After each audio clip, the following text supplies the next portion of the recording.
by the way, would have given them a first down anyway, but that wasn't the call at hand. That's why I know that a lot of people were really frustrated with, oh, now we're going to review pass interference calls. And listen, I'm not saying we review every pass interference call. I'm just saying in the spot where it matters, in games like, I don't know, the NFC Championship game, maybe we should be able to review bad calls. Okay, it wasn't a bad call. I mean, they showed the replay. They showed, I don't even know who it was. They showed the Green Bay defender with a handful of jersey as the guy. You can call holding on every play if you tried. Yeah. Okay. Yeah. All right, straight ahead. Like I said, the Bucs have dispensed of Drew Brees. They've dispensed of Aaron Rodgers. But can they conquer Patrick Mahomes and the defending champion Kansas City Chiefs? That's next on Open Mic.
Coach, how surprised were you, or were you surprised when they went for the field goal there late? No, I thought it was. They had a lot of confidence in their defense at that point in time, and I thought it was a good move by them.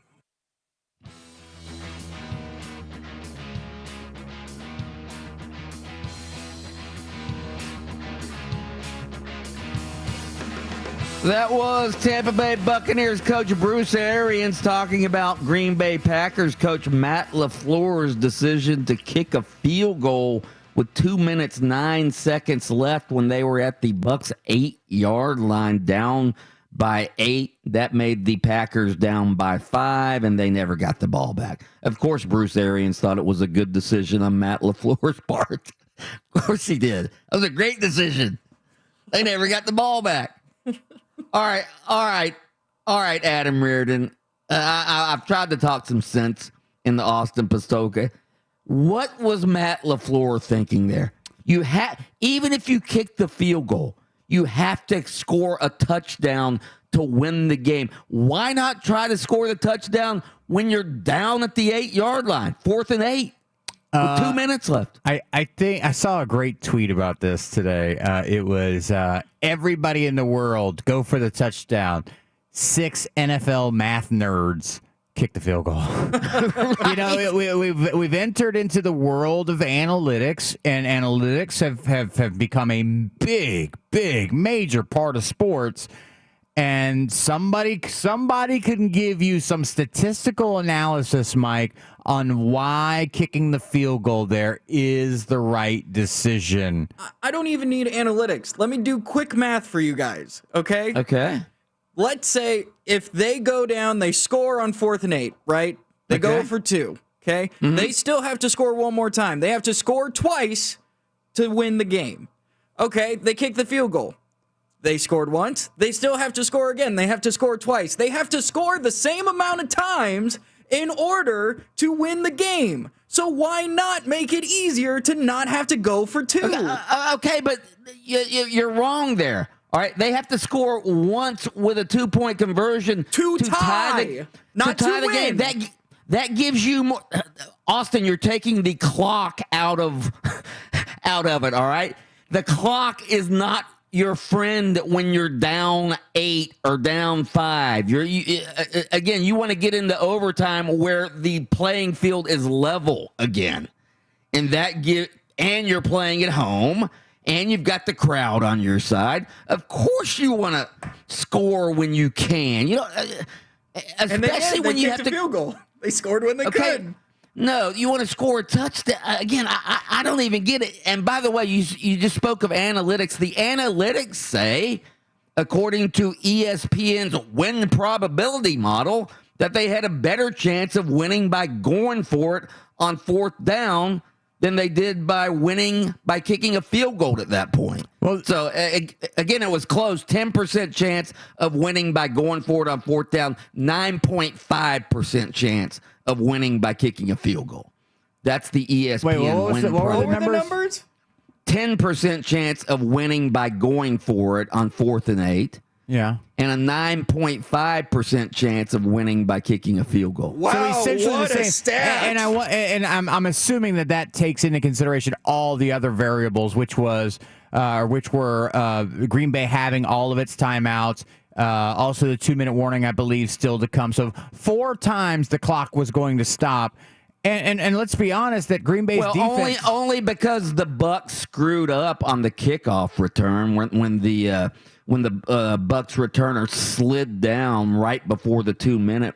He slid down. If he'd have just ran around a little bit, it would have it would have been 3 timeouts. Is what I'm saying. Yeah, I mean, but we've seen teams play for that one last defensive stop when they get, when they've got 3 timeouts. I'll give Matt LaFleur this credit. He's correct in this. And yeah, everybody criticizes it when it doesn't work out. You know what I mean? Believe me. Yeah, of course. If they'd have made the stop, defensively like they had been doing throughout the second half, then that might have been the right call. I mean, it's the wrong call because it didn't work out. It's the wrong call because it didn't work out this morning. That's the world we live in of Monday morning quarterbacks or Monday morning coach analysts like we are.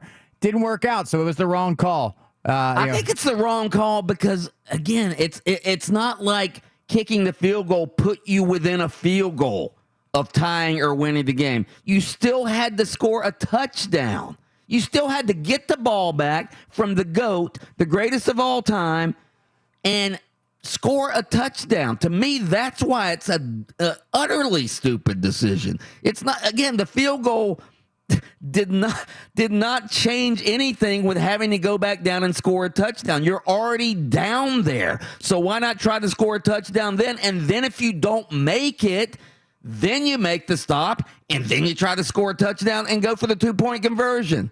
You're still going to have to score the touchdown. Again, I don't get it. I mean, I guess you're right for the 8-yard line because, look, if they go to the end zone, they don't make it, right? Then Tampa's got to start with the ball at the 8-yard line. At the 8. Inside their own 20 when you know teams get really conservative back there. So you do have the chance. Now you definitely are going to have the 2-minute 2-minute warning. Then you're going to get another stop on 2nd and 8.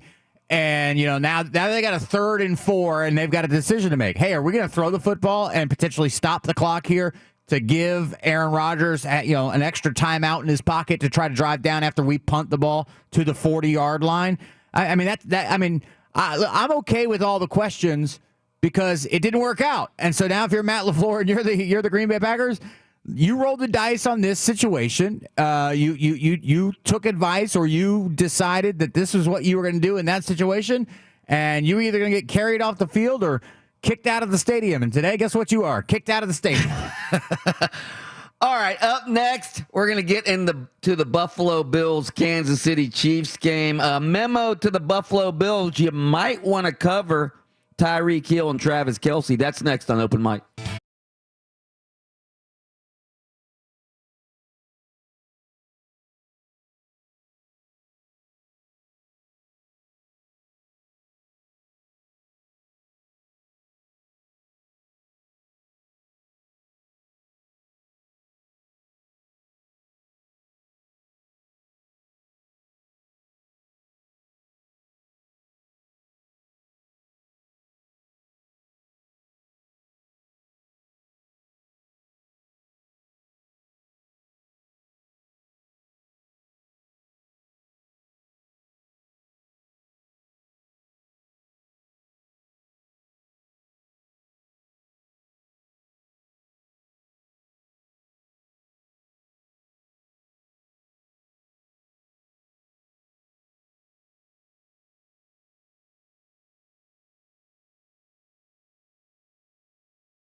takes the snap, keeps it himself, throws it to Knox, makes the catch at the 3, goes into the end zone. Touchdown! Touchdown, Buffalo! Mahomes down 9-0 early in the second quarter. Edwards-Helaire. They throw it left side to Hardman on a wide receiver screen into the end zone. Touchdown!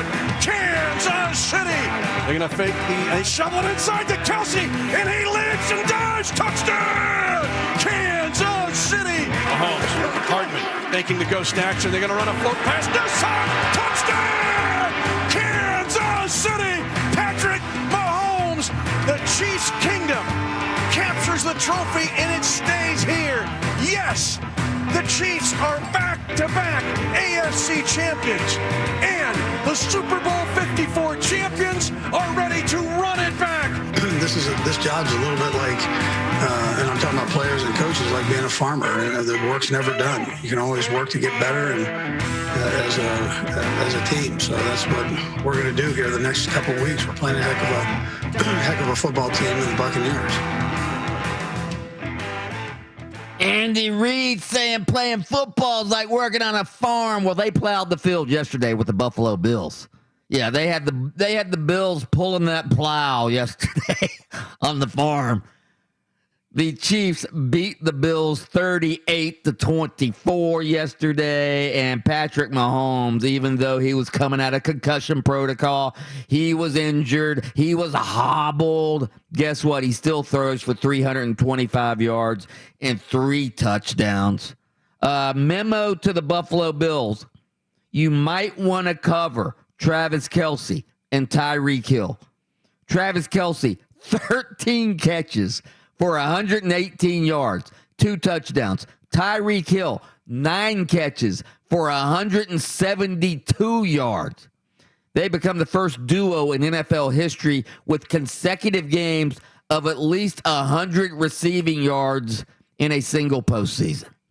So the Chiefs headed back to the Super Bowl. Of course, they won it last year, but now they have to play the GOAT, Tom Brady, and the Tampa Bay Buccaneers. All right, speaking of the GOAT, Adam Reardon, all right?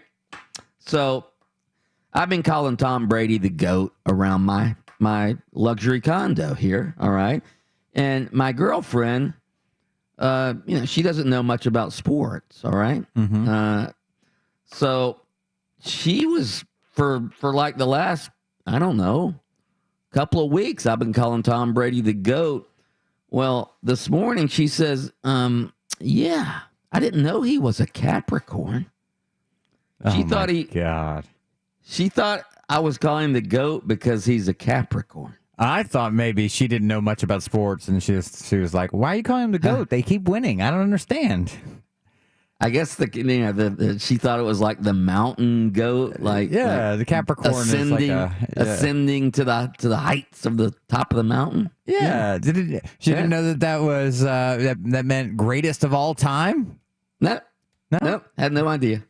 I knew people that thought when you called somebody a goat that meant that they were like kind of a goat, like that they were to blame for a loss. Yeah, that's what goat. The original meaning of goat was in sports was you were the person who blew the game. You were like Matt LaFleur was the goat yesterday. He was the other goat. Brady was the greatest of all time, and Matt LaFleur, by making that decision to kick the field goal, he became the other side of the GOAT. Well, Tom Brady was the greatest in the first half. I will say that. I mean, it wasn't like he had a great full game. Again, credit to that Bucs defense. That Bucs defense, 2 weeks in a row against two of the greatest quarterbacks of most of our lifetimes, have really stepped up and stifled those offenses. And as much credit as Brady's going to get, and the attention's going to be all on him, man, do not undersell what it is that the Bucs defense has done against these last two opponents. No, I mean, Aaron Rodgers barely had any turnovers this season. I think he had 5 interceptions against everybody else, and he had 4 in 2 games against the Tampa Bay Buccaneers. That Bucs defense, they hounded and harassed Aaron Rodgers all game long. They sacked him 5 times yesterday. Shaq Barrett had 3 sacks. Jason Pierre-Paul had a couple of sacks. Sean Murphy bunting, picked off his third pass in his mini playoff games yesterday. And Devin White, good God, he was all over the field yesterday. I think I saw where he had 15 tackles, which was the most ever for a Bucs player in a postseason game. Yes, and that includes the Bucs' great Super Bowl defense of Warren Sapp and Derek Brooks and Rondé Barber and John Lynch. Devin White had more tackles in a postseason game than any of those guys. How about for that defense? It's like playing a video game. Hey, you got past level 1, which was the the Washington football team. Well, now it gets a little tougher with Drew Brees. Then it gets a little tougher with Aaron Rodgers. And guess what? Now you're at the final level. You're against, this is the level to win the game. And guess what quarterback your defense has to go against? The greatest of these times, okay? Yeah. Not of all time, but the greatest of these times in Patrick Mahomes. The GOAT. Greatest of these times. I don't know how that works. These starts with a T. Greatest of these times. GOAT. He's the GOAT. Brady's the GOAT, and Mahomes is the GOAT. Right? Oh, With two okay, Ts. got. Okay, got. Okay, there we go. Yeah. All right. Like sitting there going, got. GOAT. Yeah, he's the guy. You thought He's the guy. the GOAT versus the GOAT. That's it. Yeah. Greatest of these times. So anyway, speaking, and again, Brady's going to get all the credit. He certainly deserves a lot of the credit. But here's where I think Brady also deserves credit. All right, we were just talking about the Buccaneers defense and how they've rose to the occasion.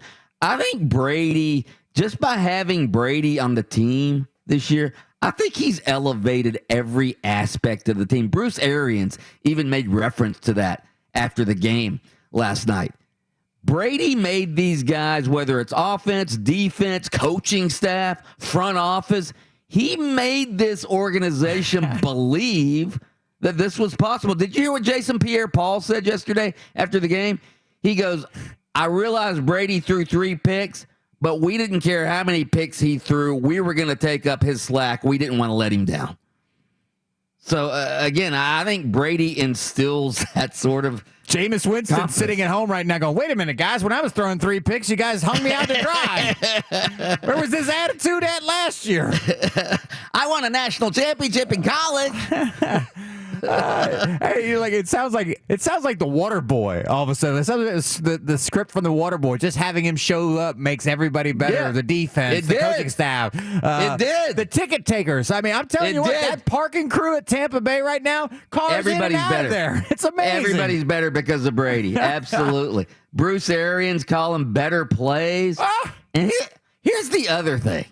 I mean, forget about Matt LaFleur's boneheaded decision to kick the field goal. What about at the end of the first half where they had one, the Bucs had one play, all right? They're at the Green Bay 39. Everybody knows they're going to throw a long pass, and they let Scotty Miller get behind the defense and score a touchdown. How does that even happen? It shouldn't happen. Shouldn't happen. But it did. And like I said, that first half was as good as it could go for the Tampa Bay Buccaneers. And they staked themselves to a lead that they didn't relinquish. Again, credit to Tom Brady and that offense in the first half because they had it moving, they had it going. And then the defense in the second half made it hold up. It was a great team effort. I'll say that. Great team effort by them. Yeah, absolutely. All right, straight ahead, game balls and goop balls. We want your game balls and goop balls from the sports weekend. You can call them in, 407-916-8255. You can text them in to 50857. I have a game ball to Danny White. He had a big win over the weekend. He won his introductory news conference at Tennessee. That's next on Open Mic.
Deep pass downfield. Got Scotty Miller in the open. Makes the catch. Touchdown Tampa Bay. Scotty Scooter Miller. And Brady puts it right on the spot. Bucs score with no time left or very little in the first half. Some teams were hyped to the max. While others flopped. We got flops all over the place. It's time for Game Balls and Goofballs on Open Mic. Game Balls and Goofballs brought to you by Twin Peaks Big Game Giveaway. Win a $200 Twin Peaks gift card just in time for the big game. Load up on wings and other Twin Peaks classics and make your Sunday super. All you have to do to win is head to our website and sign up at 969thegame.com/contests. So you just heard Scotty Miller, Tampa Bay Buccaneers wide receiver, last play of the first half. I'll give him a game ball. Yes, I will give him a game ball for that catch. Obviously, he got behind the Green Bay Packers defense, but the Packers got to get a goofball for that. My God, last play of the half, you know they're going to throw it into the end zone. Why aren't they playing zone defense? Why are they playing man-to-man coverage on that play? I don't get it. I mean, that's just stupid. Stupid. So big goofball to the Packers defense, their coordinator, their DBs, everybody. Everybody gets a big goofball for that. By the way, our open mic thought-provoking daily poll is this. Now that Tom Brady has led the Tampa Bay Buccaneers into the Super Bowl, how stupid should New England coach Bill Belichick feel for allowing Brady to leave the Patriots? What are our options, Austin? The options are so stupid! All caps, exclamation points. Somewhat stupid or not stupid. Okay, so stupid, somewhat stupid, not stupid. Let's go to our good friend Eddie Spaghetti, our good friend. He lives in Boston, used to live in Orlando. He's a big Patriots fan. Let's go to Eddie Spaghetti to answer our poll question. Eddie Spaghetti, how are you this morning? Good morning, Mike Bianchi. How are you? Doing good, Eddie. Yeah, did you hear our poll question? I sure did. I can't give goofball to anybody, but I'm giving the game ball to Brady. But, Mikey, let me stop you real quickly. Okay. I mean, breaking news, Bianchi has a girlfriend? I mean, what's going on here? Maybe Eddie needs to pay a little bit more attention to what's going on. But listen, give her credit. I'm a Capricorn, too. The girl is shocked. But let's Mikey, I'll say this, though. I do love living alone. It is quite liberating. You do what you want whenever you want. You answer Absolutely. Nobody.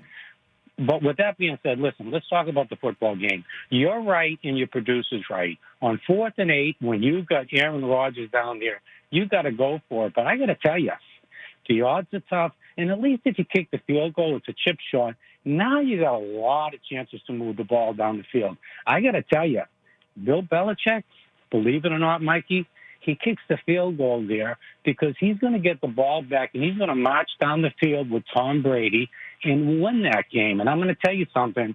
If I'm Kansas City, I'm worried about playing Brady. This guy is incredible. He has incredible heart. And I'll tell you what, New England fans, we are ecstatic. We are thrilled for Tom Brady. And you say I'm a Patriots fan?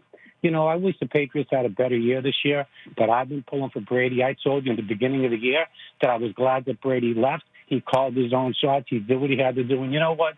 Does it get any better than this, Mikey? I mean, really, he's going to be playing in the Super Bowl. It's unbelievable. Yeah, it's miraculous is what it is. I mean, that's what we love about sports. Mike. Belichick kicks that field goal, Mikey. He does. Don't ask your producer what he thinks. I think Belichick kicks the field goal because he knows if he gets the ball back, there's a lot more chances to move the ball downfield and not tie the game, but now you're going to win the game. That's what a great coach does. Belichick's still a great coach. He's a little watered down right now, and he doesn't quite have the same tools he used to. So, yeah, do you think Bill's sick this morning? I'm sure he's sick to his stomach, and I hope he's really sick. I hope he's got the craps this morning. That's what I hope. I'm happy, Mikey. I'm happy. And I'm happy for you. You got a girlfriend. Come on. Yeah. Appreciate the call, Eddie Spaghetti. Cut him off. Austin, good Lord, you let him go on forever. Oh, I'm sorry. My bad. Whoops. Sorry, Eddie. All right, let's go to Clay, line 2. Clay. Hey, Mike, how you doing this morning? Good, Clay. You know I always got to bring you crazy stats. That's what I do. And Eddie, if you're still listening, take a pen and paper out so you can tell your friends this. So yesterday, I'm not a Brady fan by any means.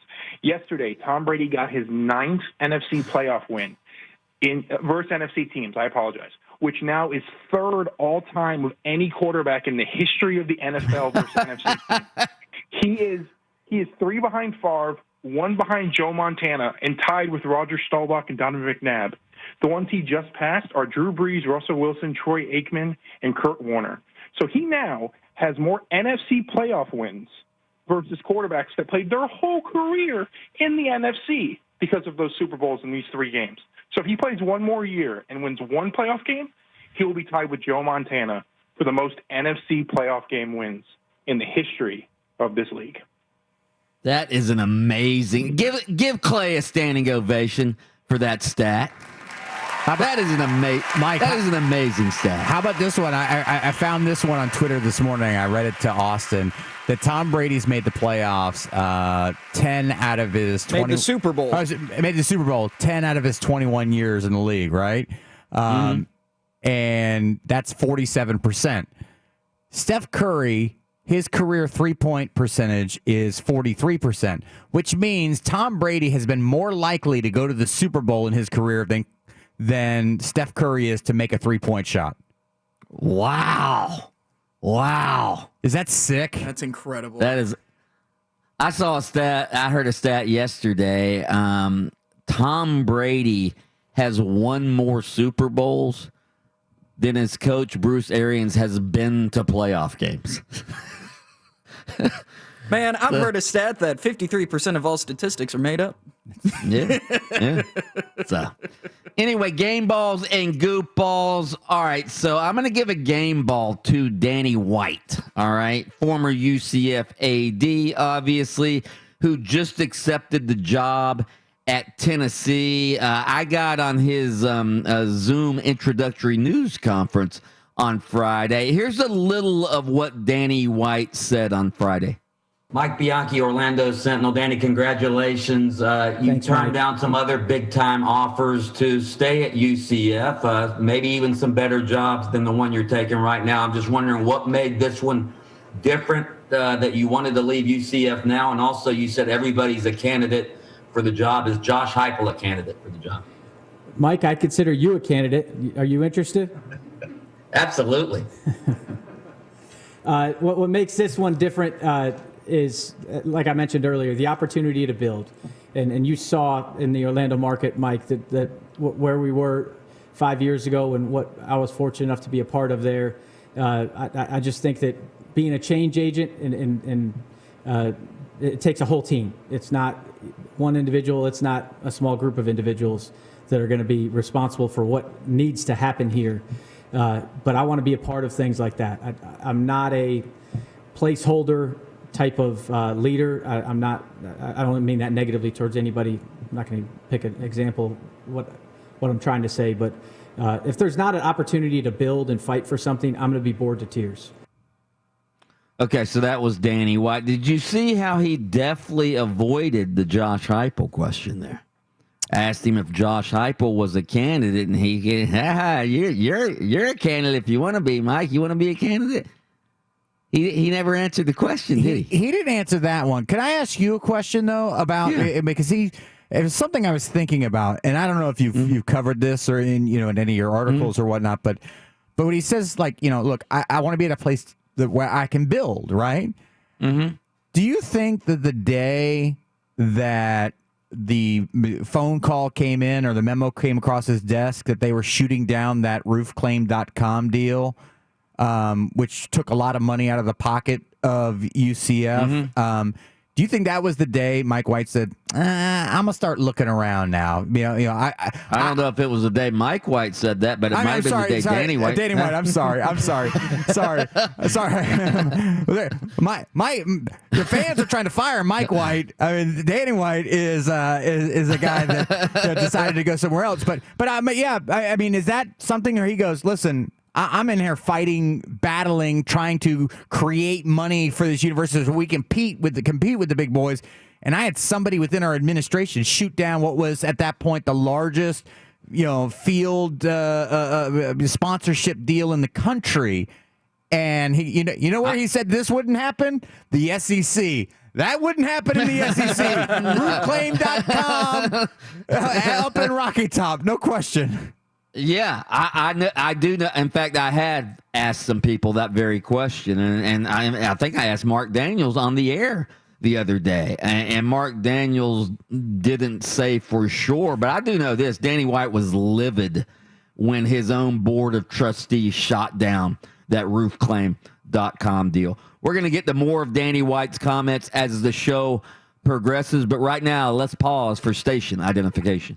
WYGM Orlando, WJRR HD2 Cocoa Beach, FM 96.9 The Game, the home of Orlando City Soccer Club. All right, so that was Danny White's response to my question. Throughout the course of his introductory news conference in Tennessee, that theme about wanting to be somewhere to build something, that was the theme throughout the news conference. Here's some more of his comments. I've never worked at the big brand place until now. And I actually like the fact that the brand needs to be polished a little bit, needs to be elevated back to where it was just not that long ago in the college athletic space. And I'm really excited about the prospect of doing that and bringing Vol Nation together. If everything was humming here and going great, I wouldn't be standing here. It wouldn't be an attractive proposition for me. I was really proud and excited about what we were building kind of from the ground up at UCF. And this isn't a ground up because it's been there. But there's a lot of building that needs to happen. So the challenges in terms of the NCAA investigation and the challenges in terms of not being where we want to be competitively in football, that excites me. That energizes me. And I want to be a part of fixing it and a part of building it. And it's a big job. It's going to be a big challenge. And there's strong leadership here. And I was in a great situation. Never thought I'd leave. If you would ask me 7 days ago, I would have said, no, never leaving. So I'm not walking away from something. I'm running towards something that I think is a unique, a once-in-a-lifetime opportunity to restore one of the most iconic brands in college athletics. Curious what the first few weeks and months of 2018 were like for you. I would imagine your inbox was getting pretty full when there was that back and forth of who the real national champion was. Well, it was all amusing. There was more than one national champion that year, and I look forward to a better postseason. I think everybody knows that, and I think we're on the right track towards getting it. I think it's going to be awesome for college football. It's going to be awesome for Tennessee. It's going to be awesome for all of college football and for the student athletes that compete and participate in it and should have the ability to settle it on the field. It's kind of funny. I'm on the other side of that conversation now. I'll have been for a few hours now. But if I had to do it all over again, I'd do the same thing. I think that what those kids accomplished that year needed to be defended, and felt like in the role that I was in, I needed to fight for them and what they had accomplished, which was phenomenal. An undefeated season is really tough to do. And I'd do it again for any of our teams here. And that's just who I am. And as I mentioned, I believe in student athletes, and I believe in the true spirit of competition. Danny White leaving UCF for Tennessee. Again, I believe Danny White. I don't think Danny White wanted a job like. And I'm not saying if Greg Byrne were to leave Alabama and Alabama came calling Danny White, that he wouldn't have gone there. But I don't think Danny White wanted a job like that. as he said, I don't think he wanted to be a caretaker. I think Danny White wanted to come in, and again, he was a rock star at UCF because he took a program, an athletic program, whose football team was 0-12 when he got there, and boom, boom, boom, they're right back at the top of the league. They're right, undefeated 2 years in a row, and he becomes a rock star. Imagine what he will do at Tennessee if he's able to hire a good coach and they get up to speed. He'll be a even bigger rock star, right? Yeah, obviously it has that potential because it's in the SEC and it just means more. If I'm trying to think off the top of my head and to consider where Tennessee is today, if I say things like, if they're in the SEC title game in 5 years, God, that feels. If I don't know if that 5 years feels far away or Tennessee feels even further away than 5 years from competing for an SEC East title. If he were to accomplish that through a very, very important, his first football hire is going to be really, really important because it's going to have to be a guy that wants to take a job that isn't a great job right now. And I mean, that's got to be the most difficult thing in the world that guy's got to face right now is find the right guy for the future who wants to take this job today when it's a really bad job. They're on probation. The NCAA has busted them for violations. I don't know what you would call them in the SEC East right now, and that's not even taken into consideration. They got to play Alabama every year in that cross scheduling. I mean, that Tennessee job, if I were an up-and-coming college football coach, would not be the job that I would take today. In 4 years, if they could get out of this probationary period and sort of get their feet back underneath, yeah, okay, could call me then. But who he's going to find for that job today, best of luck. Yeah, I think the Tennessee coaching job right now and where Tennessee is in the recruiting wars, and everybody knows you can't just recruit the state of Tennessee to have a big-time program. You have to go out of state.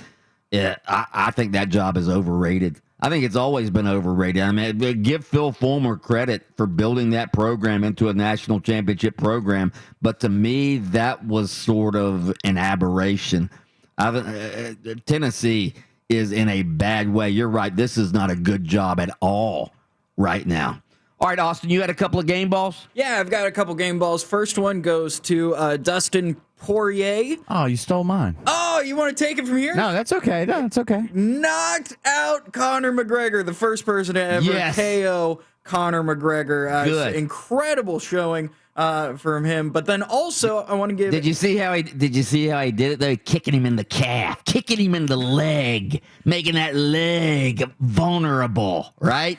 He compromised the calf, didn't he, Reardon? Yeah, no, it was given the calf kick there, and that really limited in the second round what Conor McGregor could do. And then Conor McGregor has a reputation for gassing, by the way, for like running out of steam. And I thought that combined with the leg kicks, his inactivity in the octagon caught up with him in that second round, and he slowed down tremendously, and then Poirier was able to land some pretty big shots there when he slowed down because he compromised the calf.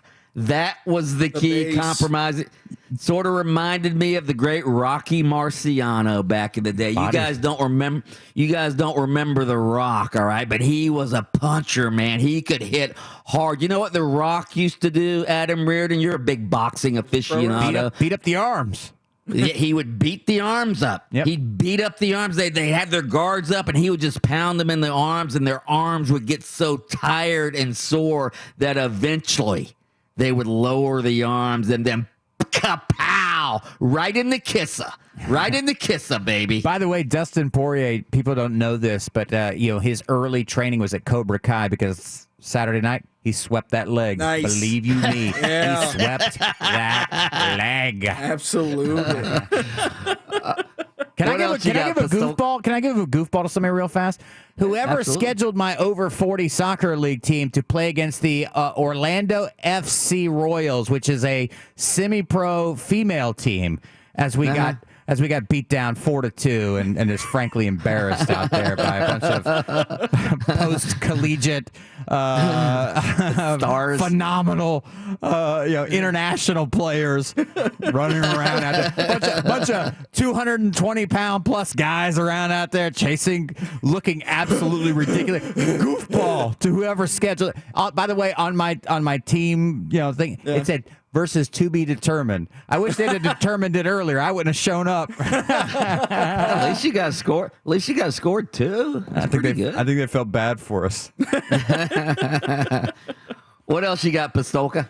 This next game ball goes to Ryan Krauser. I know you don't know the name, but he set. I know who Ryan Krauser is. Good God, What? everybody knows he broke the.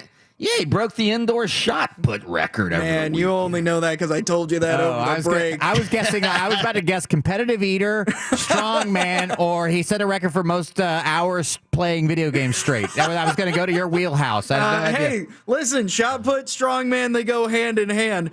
He threw. So what did he do? So he broke the indoor world record for shot put. He threw the shot put 74 feet, 10.5 inches. I want to say something real quick though. The throwing area where they measure, everything, that measures 74 feet, 10 inches. So he threw it outside of the throwing area because he's so damn strong. We call that a home run. He did it right over the fence. It was tremendous. That's right. Yeah, I'm sure he's not using any performance enhancing drugs. Oh yeah, Mike, because he definitely hasn't worked a damn day in his life. I saw him, Mike. By performance enhancing, you mean cheeseburgers and that's right. Lots of he's a Texas boy, Mike. By the way, when I was 9 or 10 years old, I did win the Sunshine State Games Clearwater region in the discus. Nice. By the way, remember the Sunshine State Games? Like anybody could win a medal in that. Yeah, I won my age group. I won in the discus. By the way, who was the guy who set the indoor shot put record again? Ryan Krauser. Ryan Krauser. First of all, he's no Randy Barnes. Okay. Oof. He's Randy no Al Barnes? Order. He's no Al Order. Well, who? Well, these are great the bathroom's shot been out of order. I don't know who Al Order is. You guys don't know who Al Order is? No. One of the great shot putters / discus throwers of all time, as is Randy Barnes. Sounds like just another name now. Ryan Krauser holds those records, brother. First of all, indoor shot put record is meaningless. The outdoors Oh yeah, matter. throwing a rock 75 feet doesn't mean crap, does it? It was indoors, and nobody's really sure which direction the air condition was blowing. This may be wind aided. All right around the corner, the sound off coming your way. We are going to hear the notable notes and quotable quotes from all the newsmakers throughout sports. But first, we have your chance to win $1,000.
Sunday in 2 weeks, and we'll be carrying the game live right here. That'll be February 7th on 96.9 The Game and Westwood One Super Bowl coverage presented locally by Twin Peaks Eats, Drinks, Scenic Views. What do we have, young Austin? So many teams don't get a chance because they don't get the Super Bowl in their stadium. It was obviously the goal of ours to start this season. Getting to the Super Bowl wasn't what our goal is. Our goal is to win it. Bruce Arians, head coach of the Tampa Bay Buccaneers, talking about how it was always our goal to get to the Super Bowl in Tampa Bay, because of course it is. But during the season, there were times where we questioned Tom Brady, we questioned the Buccaneers. I mean, are they the favorites going into the Super Bowl now, Mike?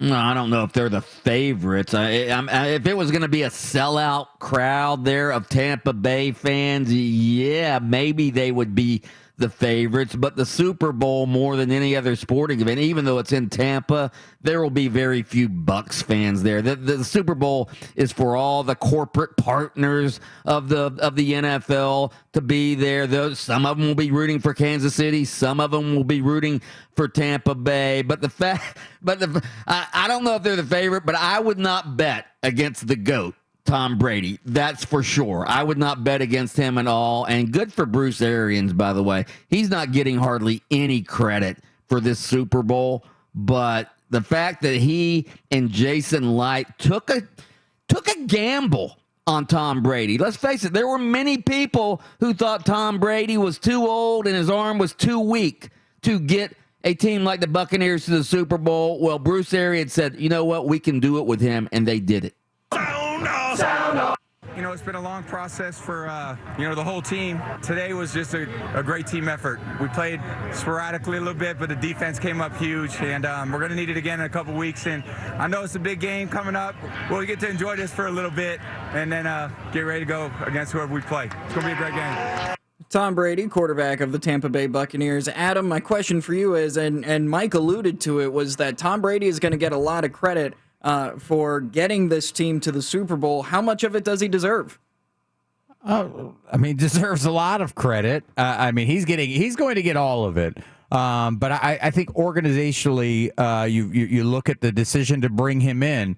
You look at some of the other decisions they've made. Credit to what they've drafted on defense. Because again, there's moments where Tom Brady today is still really, really good.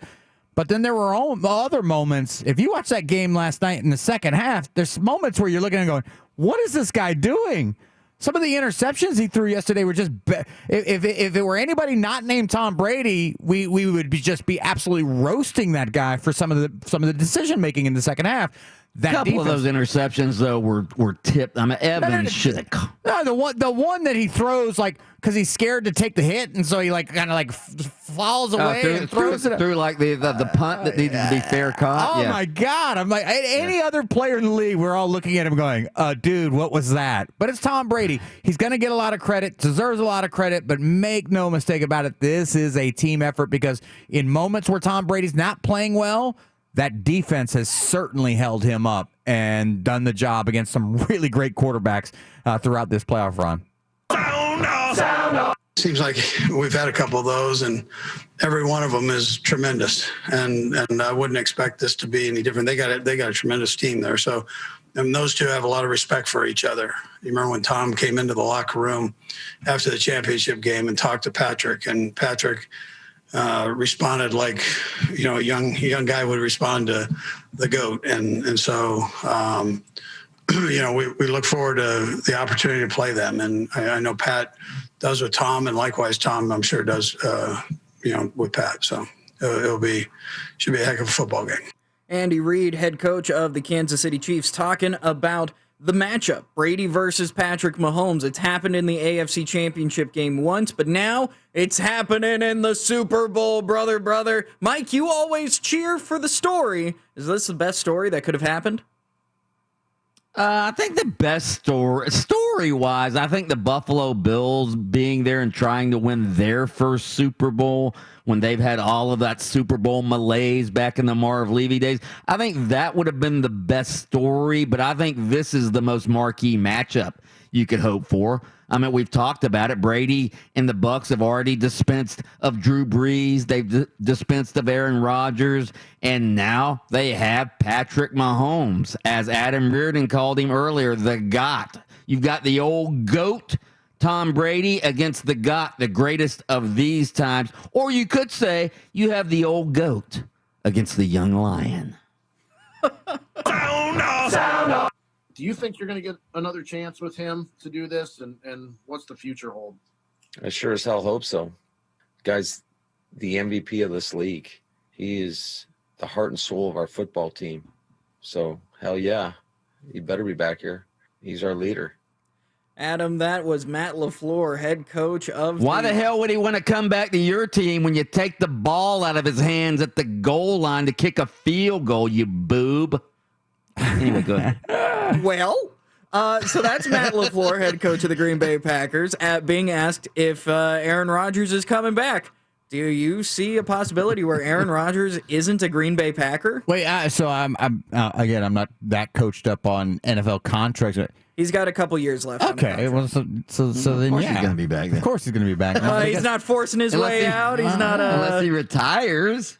Yeah, I mean, I get retire. Is that what the discussion is? Retire? He's not retiring. I can tell you that. But he's gonna. They're gonna have a nice little conversation, I'm sure, because we heard Aaron Rodgers' comment earlier today about not going for. Let me say this too. By the way, in that conversation, Matt LaFleur could look at him and go, I didn't have a decision to make if you man up and just run that ball into the end zone, pretty boy.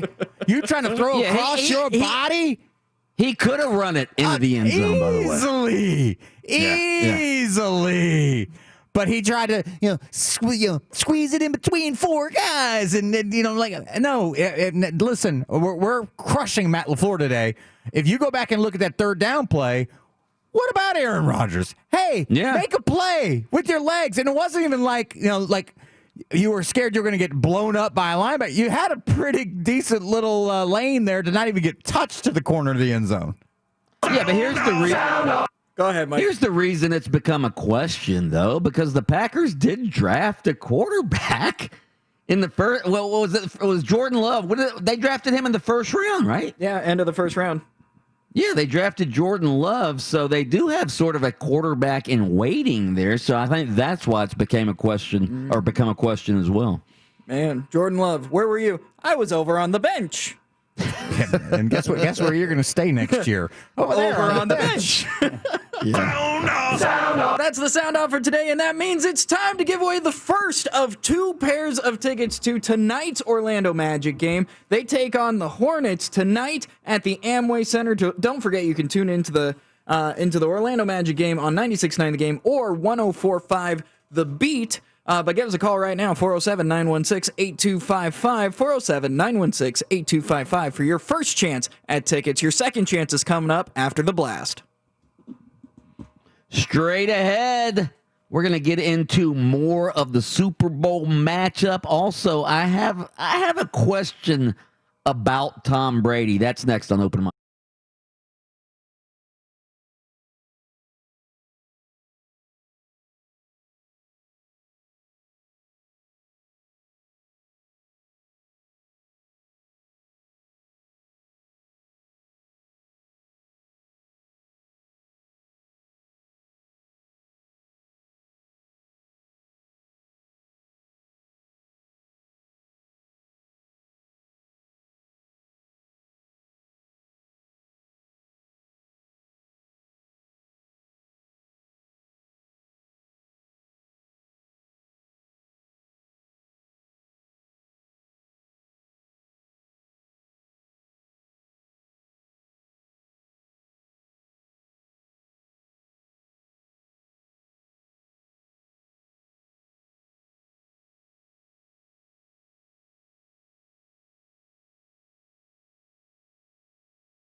I was just a young tyke watching on TV when the hammer, Hank Aaron, surpassed Babe Ruth by hitting his 715th home run, 1974, off L.A. Dodgers lefty Al Downing.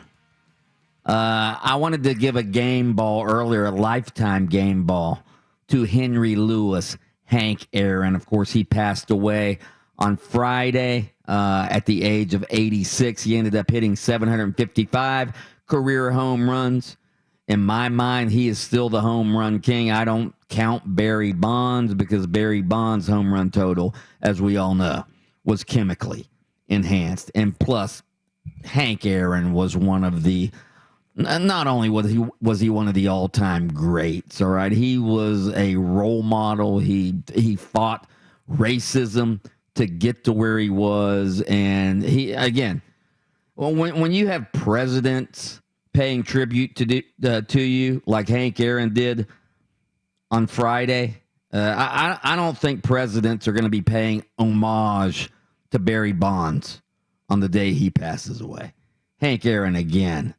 I find it interesting that call right there you just heard, they didn't mention the two fans who ran out on the field as Hank Aaron is rounding the bases. Two bonehead fans, by the way, who I think they were teenagers at the time. They run out on the field as Hank Aaron. You guys have seen the clip, right? Oh, yeah. As Hank Aaron is, I think he's rounding second base, and these two fans come out on the field. And I'm sure Hank Aaron at the time, because he was getting all these death threats if he were to break Babe Ruth's record, I'm sure Hank Aaron at the time thought, oh, my God, who are these guys? And you can see Hank Aaron sort of like shoo him away or shrug him off, like, get the hell out of here. Definitely bristles, like, ooh. Yeah, he bristled. There was a couple like hippie-looking kids, like long blonde hair, and the guy runs up to you smiling. Now, if they were wearing like a something a little different, rebel flag, rebel flag or something, yeah, the South will rise again shirt or something like that, then maybe he'd have been a little bit more concerned at the moment. But it is iconic though, because it's funny, as I was listening to that audio, in my mind, I pictured the fans running up to like pat him on the back and stuff, and kind of is, we call them boneheaded fans. There's some guy out there right now that is telling this story to his grandkids. That's me patting him on the back. Yeah, that was me out there. But then there's also, it's not just the two teenagers, but then when it's him and his teammates at home plate, who's the guy in the trench coat? Craig Sager. There you go. Yeah. He's there right away, ready, like he's in the middle of it all. So it was weird that it wasn't just like, hey, these are my teammates here celebrating this. It was these teenagers, Greg, what was his name? Craig Sager. Craig Sager. Austin, when we get off the air today, all right? We had Craig Sager on our TV show before he passed, or our radio show before he passed away. And he was telling us the story of how that happened. He was like you, Austin Pastolka. He was like a 24, 25-year-old young radio guy from Sarasota. He was working at Sarasota at the time, and he wanted to go to Atlanta to cover perhaps Henry Aaron breaking Babe Ruth's home run record. And his program director at the time said, well, essentially, you're going to have to pay your own way. We're not paying for it, but we'll get you a press pass. All right. So he got a press pass to the game. Well, they didn't have any room in the press box because there were so many media there. So they put him down like in some auxiliary area down the third base line. All right. And he was the only guy down there. And when Henry Aaron breaks the record, Craig Sager's got his little radio equipment there, his tape recorder. He runs out the home plate, and he gets the first interview with Henry Aaron after he breaks the home run record. That's awesome. A great story? Wow. That's awesome. Yeah. So, by the way, see if we can find that interview. We did that maybe 3 or 4 years ago. See if it's anywhere in our archives. Probably not, because there's nothing in our archives that we can ever find. I'll do some digging. Wish me luck, everybody. Wait. Are you saying the files are in the computer? Oh my gosh, the files are in the computer. We could have interviewed Barack Obama on the day he was elected as the first black president of the United States, and we could have done that on our radio show, and we wouldn't have the archive of it. All right. That's what the podcast is for, Mike. You go back deep enough, the podcast is there. It lives forever on the internet. We have a promo cut. This is Barack Obama. You're listening to Open Mic. We still can't find it. All right, do we have Lord Commander Charles? Yes, we do. Line 1. Lord Commander Charles, how are you? Man, today, if you can hear my voice, I think it's a testament to what happened yesterday with my long-suffering Tampa Bay Buccaneers. I think it's no surprise that I am elated, and there's a few things I wanted to point out. One, many months ago when Tom Brady came, I made a statement that for a long time I called Jameis Winston Football Moses because he led us to the promised land, but he would not be able to get us in. And I think that one molecule of thanks needs to go to him for doing such a good job last year of opening Tom Brady's eyes to the weapons that were here, but also doing such a terrible job that he would be fired to allow Tom Brady to come in. So I give him a molecule of thanks. But also, I just had a question. I just have a question, and this is our home game, man. Like, this is incredible. To wrap my head around this is absolutely insane. Are they going to let us fire the cannons when we score? Is it going to be a home game? Are they going to treat it that way? Or is our seeding, since, Kansas City has a higher seed, are they going to get the home locker room? Kansas City. How are they going to do this? Kansas City is listed as the home team in this game, not the Buccaneers. Right, but is Roger Goodell going to do the right thing and just let them use their own locker rooms? Because really, that would be kind of, I wouldn't say messed up, but like it's the first time in history that you get your own stadium. And I think that they should at least, make it feel a little bit more homey. Let us fire the cannons when we score. Let us make them walk the plank. This is the greatest time I can think of with all of the championships. I mean, Orlando City did well, the Magic did well, and Tampa is like, a title town, and this is just an incredible time. I wish this didn't happen during COVID. I wish we could pack the stadium.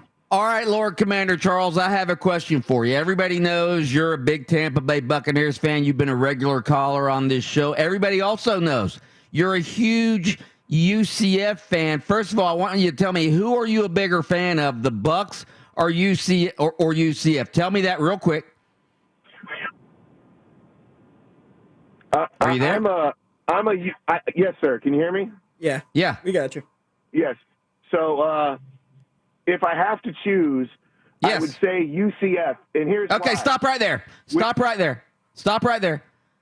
Does the Bucs making the Super Bowl, if you had a choice, either Danny White staying as the AD or the Bucs making the Super Bowl, what do you choose?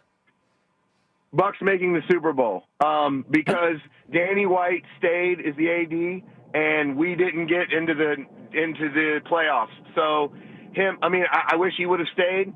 But when you choose a college, that is a personal choice. That is your, signing up with that college more than anything. I'm a fan of the Buccaneers because they are my local football team.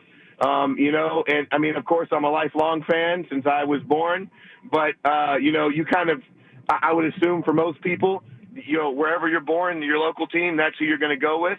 But like UCF colleges, that's why college rivalries, there's nothing like it, because you make that choice.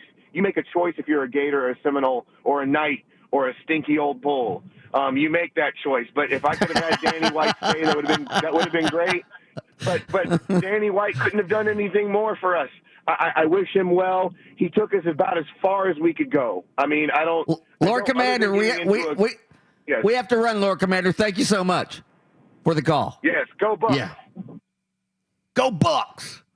Wow. By the way, I was looking up ticket prices for Lord Commander Charles there if he wanted to go to the game. Upper level 303 section, row double D. Nice. Yeah. $8,732. That's about as cheap as it gets. By the way, if you want something a little bit lower, a better view, maybe a chance to yell out, Tom Brady, you're my favorite. Lower level 136, row H. Couple of tickets, $65,000. Oh, my heart. There you have it. Tampa Bay all the way. We're going to get into more of the Bucs coverage next on Open Mic. What does Mike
put the pedal to the floor.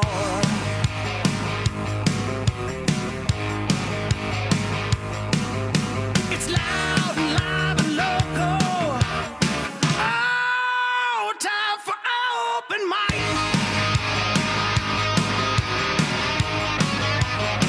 Welcome back to Open Mic. I'm Mike Bianchi, the Bulldog sports columnist of the Orlando Sentinel, joined as always by Adam Reardon, the deceptive intellect, and of course Austin Pastolka, the Sultan of Sound. Yeah. Together we are Open Mic, the troika of sports talk radio excellence in Orlando, Central Florida's best and only sports talk radio station. Your next chance at $1,000. Make an appointment 8:10 a.m. this morning. Obviously, we are talking about Tampa Bay all the way to the Super Bowl. Tampa Bay. Tom Brady leads the Buccaneers into the Super Bowl, his first year as the quarterback of the team, and the Bucs did it in the most unlikely way imaginable by winning 3 consecutive road playoff games, including Sunday's 31-26 victory over the number 1 seeded Green Bay Packers. Here's what it sounded like. Right hand off, so a little stutter step by Fournette, fights through a tackle, gets a block on the right side, and another block. He's inside the 10, to the 5, 3, 2, 1, touchdown Tampa Bay. Brady to throw, throws a deep pass downfield, got Scotty Miller in the open, makes the catch, touchdown Tampa Bay. Bucs score with no time left, or very little in the first half. Blocking back, Brady throws toward the other, caught ball, touchdown Tampa Bay. It is Cameron Brate. Snap to A-Rod. Looks left, looks the middle. Waiting, throwing, end zone, touchdown! Robert Tonyan. Here's the snap. Blitz is on. Throw right side to Devontae. Touchdown! And the Packers vault back into the NFC Championship game. Pass interference, defense, number 20. The ball we placed at the spot of the foul. First down, Tampa Bay. Kevin King wears number 20. And the Bucs get a huge first down by a penalty on third down. Victory formation. 3 consecutive post-game wins on the road for Tom Brady. The Bucs win. Bucs win. Tampa Bay is heading to the Super Bowl. We're just so happy, so proud of all these players, so proud of Jason Light, Bruce Arians, the entire team. And Tampa, we're coming home! We're coming home, says Joel Glazer, the owner of the Tampa Bay Buccaneers. They are coming home to play in the Super Bowl, first team in history to host the Super Bowl in their own stadium. Tom Brady becomes the oldest player at any position to play in the Super Bowl. And you heard the highlight clips there. A lot of Packers fans like Austin Pastolka are whining about the pass interference on who was that? Kevin King. All right, Terrible Kevin call. King, Awful call. First of all, it was a fine call. Kevin King had a handful of Bucs wide receiver Tyler Johnson's jersey as the Bucs are trying to get a first down, and he's by the way, that's the same Kevin King who Scotty Miller absolutely burned on the last play of the first half. So Kevin King, Tom Brady is the GOAT, greatest of all time. Kevin King is the other GOAT, all right? Because he was he needed to put the GOAT horns on, because for him to allow Scotty Miller to get by him on the last play of the first half for a 39-yard touchdown, that was inexcusable, first of all. And then to commit pass interference by not only grabbing Tyler Johnson's jersey once, but twice as he's trying to get open to get the first down, that got a pass interference call. That sealed the game. And then, again, the Packers have nobody to blame but themselves, and especially their coach, Matt LaFleur, for what he did at the end of the game. 4th and goal from the 8-yard line. You're down by 8. What do you do in that situation? There's only 2 minutes, 9 seconds left. You're down by 8, but you're down near the Buccaneers' goal line. If you score a touchdown and get the 2-point conversion, you tie it and send it into overtime. So what does Matt LaFleur do? He brings the field goal unit out. And Mason Crosby kicks a 26-yard field goal. Oh, you're within 5. Oh, wow, that's great. You're within 5. You still have to score a touchdown if you get the ball back. But guess what? You don't get the ball back because the GOAT runs out the clock and you don't get the ball back. And Matt LaFleur and Kevin King, those guys are GOATs today. If you're a Green Bay Packers fan, here was Matt LaFleur talking about his boneheaded decision. What went into the decision to kick the field goal there on 4th and 8, and do you regret that in hindsight? Yeah, anytime it doesn't work out, you always regret it, right? It was just the circumstances of having 3 shots, coming away with no yards, and knowing that you not only need the touchdown, but you'd need the 2-point. So the way I was looking at it was essentially had 4 timeouts with the 2-minute warning. You know, we knew we needed to get a stop, and I thought we were going to have a stop there at the end, but, you know, we got called for the PI. It didn't work out. So I think anytime something doesn't work out, do you regret it? Sure. But we're always going to be process driven here. And the way our defense was battling, the way our defense was playing, it felt like it was the right decision to do. It just didn't work out. Okay, so that was Matt LaFleur. Aaron Rodgers, the Packers quarterback, who's probably going to be the MVP of the league. He directed the highest scoring offense in the league. Why you wouldn't let the highest scoring offense in the league try to score a touchdown there, I have no idea. But Aaron Rodgers said he understood the thinking behind Matt LaFleur's decision. He said LaFleur actually gave him the option to call the previous play on 3rd down, a play that resulted in a scramble, and then he throws the ball away. Rodgers probably would have been able to run that ball in for a touchdown, but chose not to. He said he might have called a different play on 3rd down if he knew LaFleur was going to opt to kick the field goal on 4th down. All right? Here's what Aaron Rodgers said after the game. Which one, Mike? You want the bad PI call? The one about the one about the decision to go for it. Did you agree with the decision to kick it there on 4th down? Well, I didn't have a decision on that one. Yeah, that wasn't my decision, but I understand the thinking above 2 minutes with all of our timeouts, but yeah, that wasn't my decision. He didn't exactly bail out Matt LaFleur there, did he? No, but again, if I'm Matt LaFleur, I go, yeah, I wish I wouldn't have come down to that 4th down if we had a quarterback that wasn't afraid to tuck it and run for 8 yards when he had a lane a Mack truck could have driven through. He did have a lane there. He again when he threw that ball, pylon, there's no question. Yeah, when he didn't choose to run there, I was like, why is he not running the ball? At least get it to the 2 or the 1, right? How about this? The idea that, hey, okay, Aaron, you called the 3rd down call, right? Mm-hmm. You're telling me that there was a play that Aaron liked better that he was going to call on 4th down, had the 3rd. Why don't you listen, you had the opportunity to call the best play in that moment to get into the end zone. I think you had a chance to get in the end zone when everything broke down, but you chose to try to, thread the tightest of needles there. And then you're going to get, I mean, the idea is that, hey, I would have called a different play on 3rd down had I known we weren't going to go for it on 4th down. Why wouldn't you have already called the play you thought had the best chance to work on 3rd down? Yeah. All right, let's pause for station identification. WYGM Orlando, WJRR HD2 Cocoa Beach, FM 96.9 The Game, the home of Orlando City Soccer Club. You feel that? I can feel it. We're about to blast off. Just hook it to my veins! It's time for The Blast. The Blast brought to you by Frank Gay Services. A live operator is waiting for you, and a licensed plumber is ready to help today with a solution to your problem fast. That's the Frank Gay way, frankgayservices.com. Remember, you can vote on all these topics on Twitter at 969TheGame. We start off with the open mic thought-provoking daily poll. Now that Tom Brady has led the Tampa Bay Bucs into the Super Bowl, how stupid should New England coach Bill Belichick feel for allowing Brady to leave the Patriots? So stupid! All caps, exclamation points. Somewhat stupid or not stupid? I'm going to go somewhat stupid, all right?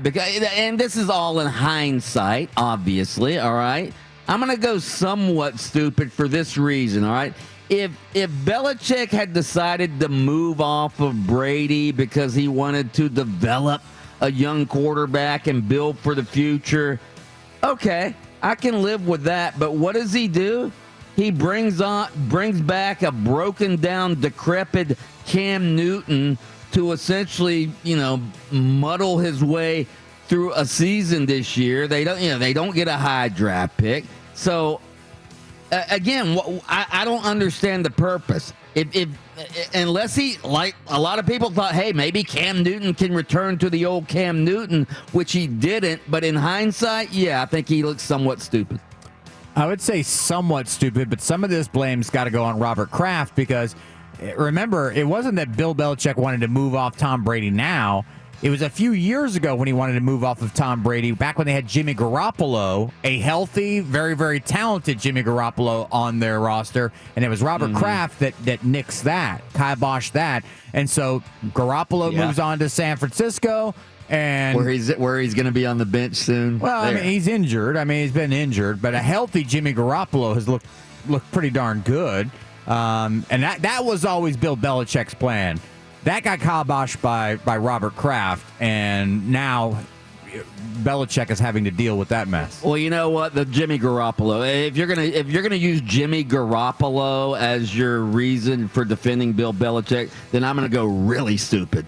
Because Jimmy Garoppolo is no Tom Brady. Not now, not ever, not then. With 52% of the vote, so stupid, wins this one.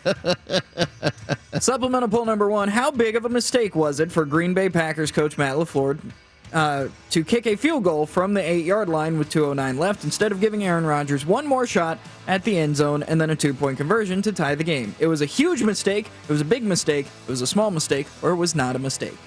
It was a monumentally huge, gigantic, spectacular, game-blundering mistake. It was a small mistake. A small mistake because some of the math makes sense. I'm still more upset with Aaron Rodgers, who's the MVP of the league, has carried this football team throughout the season, had an opportunity to make a play with his legs, and chose against it. And that's probably, again, they were going to have to make the 2-point conversion, so you never know what's going to happen there. By the way, they missed a 2-point conversion earlier in the game, which would have helped keep them within a field goal at one point too. But I think it's a small mistake. It was a mistake because it didn't work out, but I mean, hard to blame him. Yeah. 67% of the vote says huge mistake.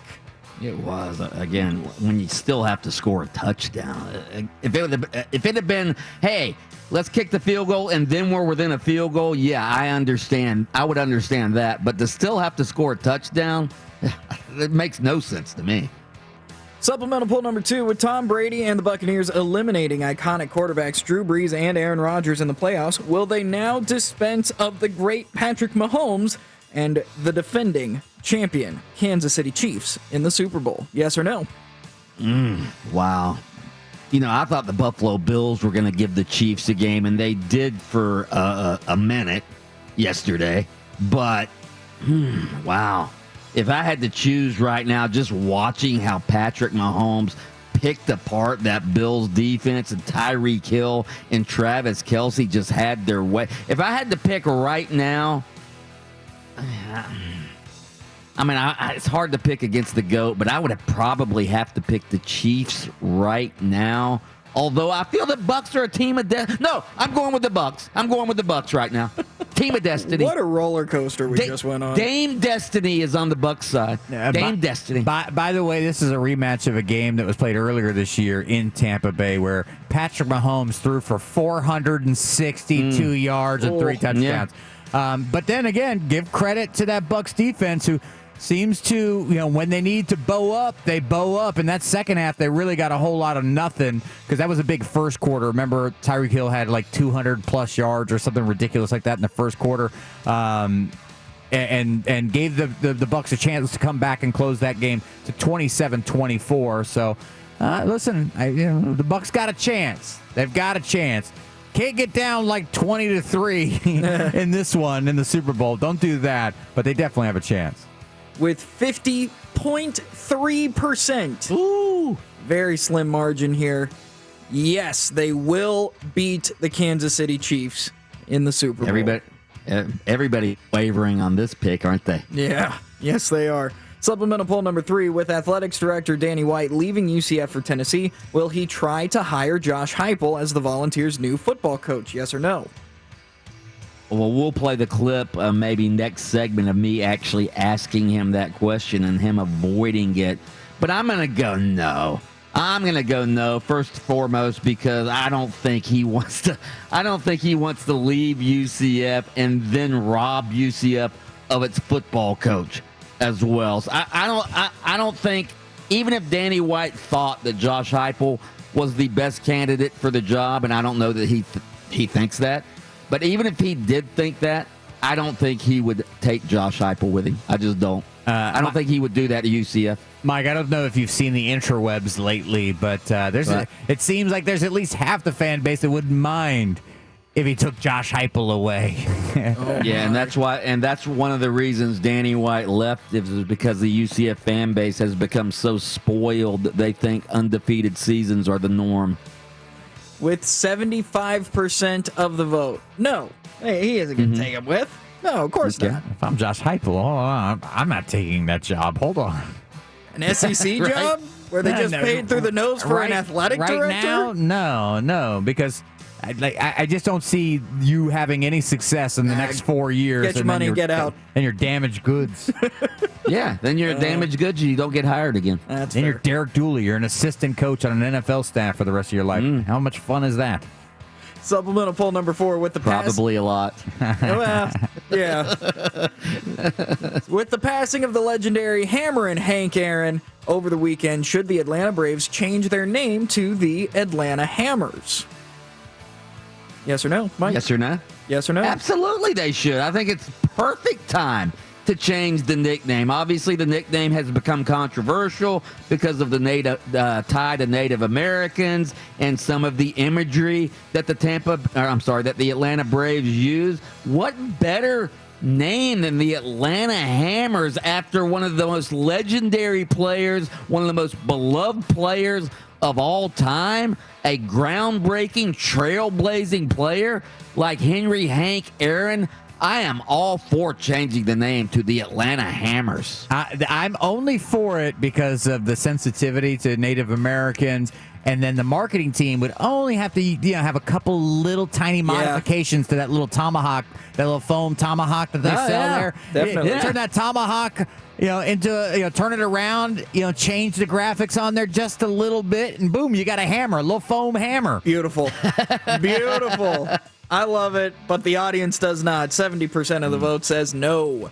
And finally, the open mic Would You Rather poll. Would you rather always have first dibs or always have the last laugh?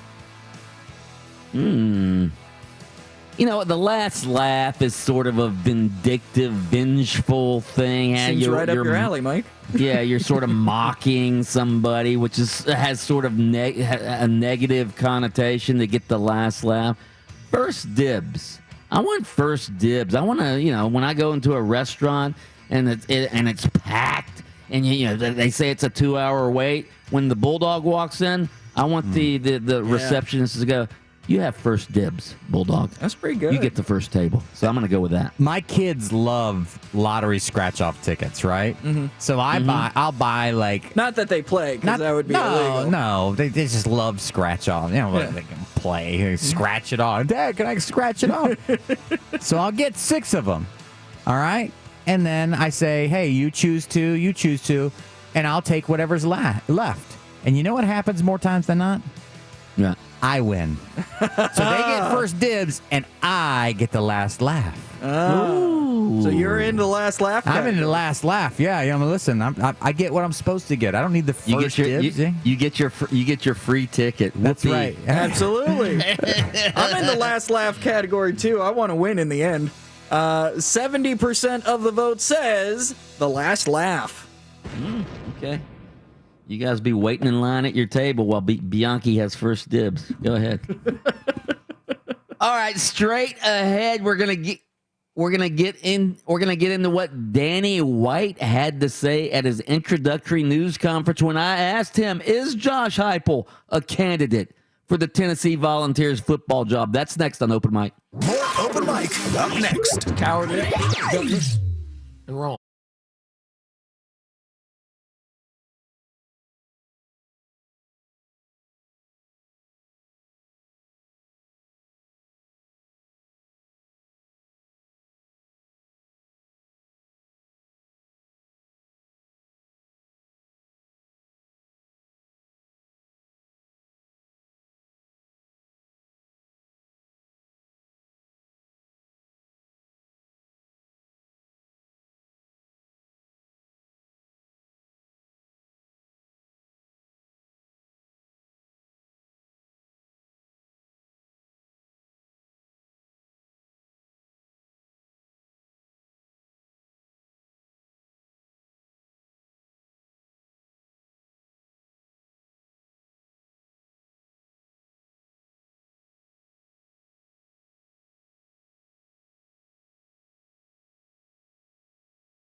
We were talking about Hank Aaron during the blast, and should the Atlanta Braves change their name to the Atlanta Hammers in honor of the great Hank Aaron? He passed away on Friday at the age of 86. He is still, in my opinion, the all-time home run king with 755 home runs. I don't acknowledge Barry Bonds' home run record. Who do we have on line 101 to talk about the Hammer? We've got Kevin on line 1. Kevin, sorry you had to wait for so long, my friend. Thank you. Oh, I love your show, Mike. Seriously, and I'm from Atlanta. I've lived in Dallas. My dad used to travel, so we've been to Dallas, Atlanta. I was in the Navy in Groton, Connecticut. I'm telling you, when I was growing up, the Braves were the bomb. And my dad would come home after traveling all week, and we'd often go to a Braves game. He'd buy the program, and he'd be keeping score. And I can't remember specific days or years, but I saw Hank hit some homers, man. And they had this dude, which is so, today would be, in recent times, would be so politically incorrect. They had Chief Knock-a-Homer. And he was a real chief, right?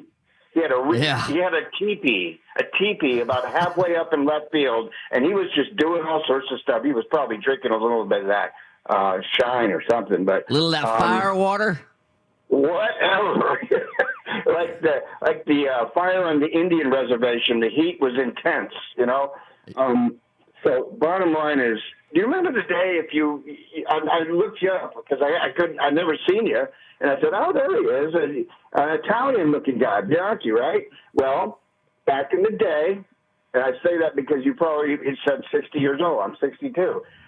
When it was bat day, Mike, they gave you a bat, a real bat, right? And I used to use that Hillerich and Bradsby bat when I played with the family or with my friends, and now you get this little 12-inch thing. You get a bat? You used to get a bat? I don't remember that.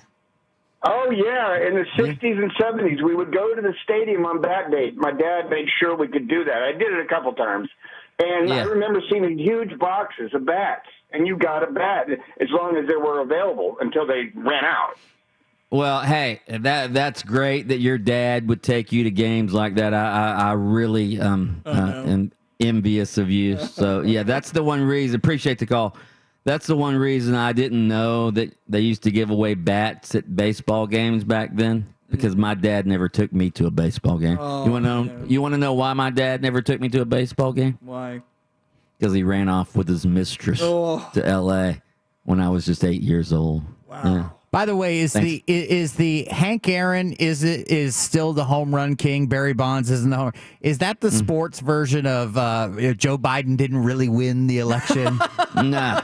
He's not my president. He's not my home run king. Not my home run king. Not my home run king. No, because there really was fraud when Barry Bonds broke the home run record.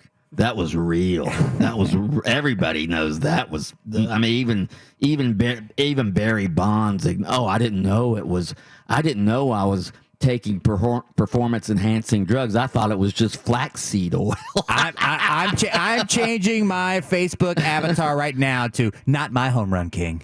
Not my home run king. Good. All right, so Danny White has his introductory news conference up in Knoxville on Friday. Everybody wanted to talk to Danny White about why he was leaving UCF and the football coaching search up in Tennessee and the NCAA investigation. I want you to listen to a two-part question. I got in at the news conference, of course, on the Zoom conference. The second part of the question is about whether Josh Heupel is a candidate for the Tennessee coaching job. I want you to listen to how White skillfully evades the question by trying to flatter the Bulldog. Listen to this. Mike Bianchi, Orlando Sentinel. Danny, congratulations. You turned down some other big-time offers to stay at UCF, maybe even some better jobs than the one you're taking right now. I'm just wondering what made this one different, that you wanted to leave UCF now, and also you said everybody's a candidate for the job. Is Josh Heupel a candidate for the job? Mike, I consider you a candidate. Are you interested? Absolutely.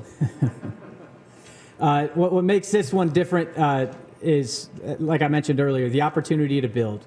And you saw in the Orlando market, Mike, that where we were 5 years ago and what I was fortunate enough to be a part of there. I just think that being a change agent and it takes a whole team. It's not one individual. It's not a small group of individuals that are going to be responsible for what needs to happen here. But I want to be a part of things like that. I'm not a placeholder type of leader. I don't mean that negatively towards anybody. I'm not going to pick an example what I'm trying to say. But if there's not an opportunity to build and fight for something, I'm going to be bored to tears. Okay, so that was Danny White. Did you see how he evaded the Josh Heupel question there? Didn't answer it. Just said, "Hey, you're a candidate if you want to be, Bianchi." I was interested when he's there on the Zoom meeting. You said, look, you turn some other jobs down that are better than the one you just took, and he's probably thinking like, God, how do I spin that so the people I'm sitting around right now aren't angry with me? This is the best job, Mike. This is clearly the best job. Sure it is. So it's the most well-paying job at that, right? By the way, a little hint into what Danny White told the search committee at Tennessee. So the chancellor of Tennessee, Donde Plowman, I believe her name is, she said when UT's search firm first contacted White to see if he was interested in the job, well, here's what she said. The search firm said, I don't think I've told you this, but they said when we called to see if he was interested, he said, I could win a national championship there. Oh. I don't think he wanted that one out. What does that mean? That the UCF self-proclaimed national championship really wasn't a national championship? Adam Reardon, Austin Pastolka? I mean, I think that's a stretch. I think that Danny White really does believe that national championship is a national championship. I think he firmly believes that. However, I don't think he thinks UCF can ever get to that point anytime soon again. I think that's what No. No, I think what he was saying is I can win a real national championship. A legit national title. Well, he had a comment earlier that you played where he started talking about, the playoffs are changing and stuff. But he never mentioned group of 5 schools. He didn't say these other schools now, these group of 5 schools would have a chance. He said everybody can compete and what. But it sounded like he stopped short of basically saying, schools like UCF will have a chance to win a national championship. He said the playoffs will change, which now at an SEC school, I'm sure he hopes means that, we'll get 3 teams inside the playoffs. I don't think so. I'm not going to go that far. I still think he would fight for the group of 5. I still think he would fight for UCF. If UCF and Texas A&M are 7 he's and fighting 8. for he's fighting for UCF. As the athletic director at Tennessee, yes. no, he's not. No question. No, yes, he's he not. Is. He's definitely fighting for UCF. And that now, if it was, let it go, Mike. Right. He's moving on. He's over you. Yeah, having more SEC teams inside the playoffs is better for the league, better for the conference, better for the future TV contracts, better for his school. Yes, no. He's wouldn't an SEC be guy in now. the SEC if not for UCF, all right? The fact that what UCF did, and of course he gets credit for it, but it was Scott Frost and Josh Heupel. Scott Frost and Josh Heupel are the reason that Danny White's in the SEC right now. Now, he hired him, and they were great hires, but if UCF doesn't go back-to-back unbeaten, you think Danny White's the hottest athletic director in the country? I don't think so. Mike, every ex-girlfriend I ever had got me to the point where I could marry my wife. But I'm not thinking about them right now, am I? That's all I'm saying. All right, well, although I he made that sound like it was like a plural, like there was a lot. Yeah, you married your high school sweetheart, right? Hey, listen, there was at least 1 or 2 before. He marries his high school sweetheart, claims all these ex-girlfriends and what, like some girl in 5th grade that gave him a Valentine card. Will you be mine? Absolutely, that yes, counts. I will. Put it in the check mark. Yes, I will. All right, we'll ask Mark Daniels that question coming back. If Danny White had the choice, Texas A&M or UCF making the playoffs, who would he choose? That's next. The Bridge coming your way. Mark Daniels joins Mike Bianchi on The Bridge next.